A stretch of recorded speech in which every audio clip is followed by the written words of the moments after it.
विद्यालय का उद्घाटन है। मुझे लगता है कि हम तो जब से एमएलसी बने हैं दर्जनों विद्यालय का उद्घाटन हमने किया है। लोग मुझे बुलाते हैं। आप यहाँ जितने लोग बैठे हैं सभी के हाथ में मैं मोबाइल देख रहा हूँ। मोबाइल के बिना हम लोग न सोते हैं न जगते हैं, या हमारे जीवन में सांस जैसे सांस हम लेते हैं अनिवार्य रूप से, उसी प्रकार से मोबाइल जो है एकदम अनिवार्य आवश्यक चीज है, बन करके रह गया।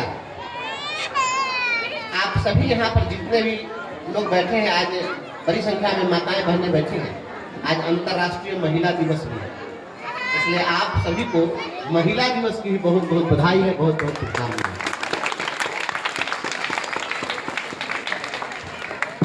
इस देश में जो महिलाओं का योगदान है और जो महिलाओं का समर्पण है, मैं समझता हूं वैसा समर्पण किसी पुरुष का पूरी दुनिया में कभी नहीं हुआ।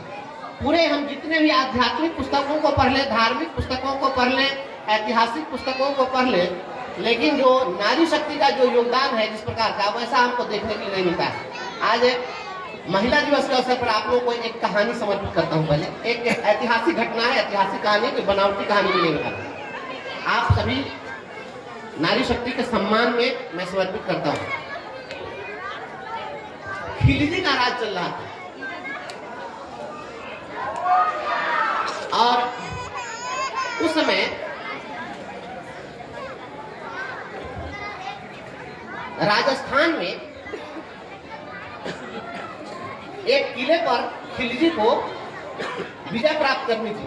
जरा सुनिए, इस देश के लिए डेडिकेटेड है, आप माताओं बहनों को समर्पित है। उस पर उसको विजय प्राप्त करने में काफी कठिनाई हुई, लाख प्रयास का सफलता नहीं मिली। तो को जब भी कोई व्यक्ति किसी पर विजय प्राप्त करना चाहता है, वह क्या करता है कि दुश्मन के जो करीबी कोई व्यक्ति हो उसको फोड़ लेता है, अपनी तरफ मिला लेता है, ताकि उसका राज पता चल जाए और आसानी से जीत जाए। तो वहां एक सेना नायक था, उसका नाम था बीका दहिया। अभी नाम सुनिए इसका, बीका दहिया नाम था उसका। बीका दहिया नाम का था, उसको खिलजी ने मिला लिया और उसको अकूत संपत्ति दी, धन दौलत दिया। तो उसने बता दिया कि यह जो किला है अभेद्य किला है, इसको तुम नहीं तोड़ सकते हो, लेकिन किले की जमीन जिधर में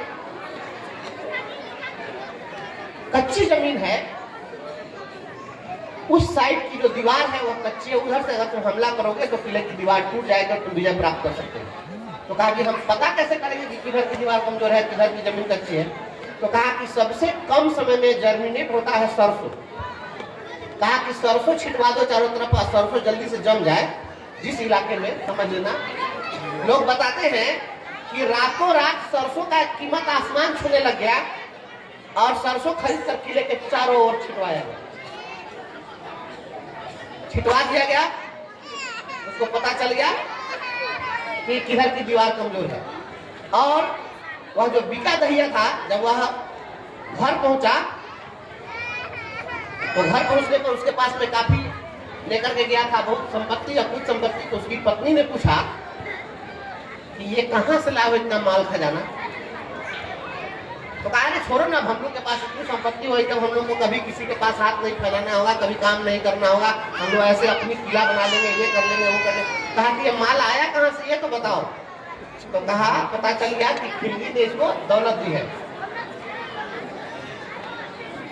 उसकी पत्नी उसी जगह तलवार उठाती है और तलवार उठाकर अपने पति का सर उसी जगह तर्क कर देती है और कहती है कि तुमने देश के साथ गद्दारी की है और किसी देश के गद्दार की पत्नी कहलाना हमें स्वीकार नहीं है, इसलिए मैं तुम्हें अभी मार डालती हूँ। और वहीं पर मार दी और देश के लिए अपने पति का भी उत्सर्ग कर दे।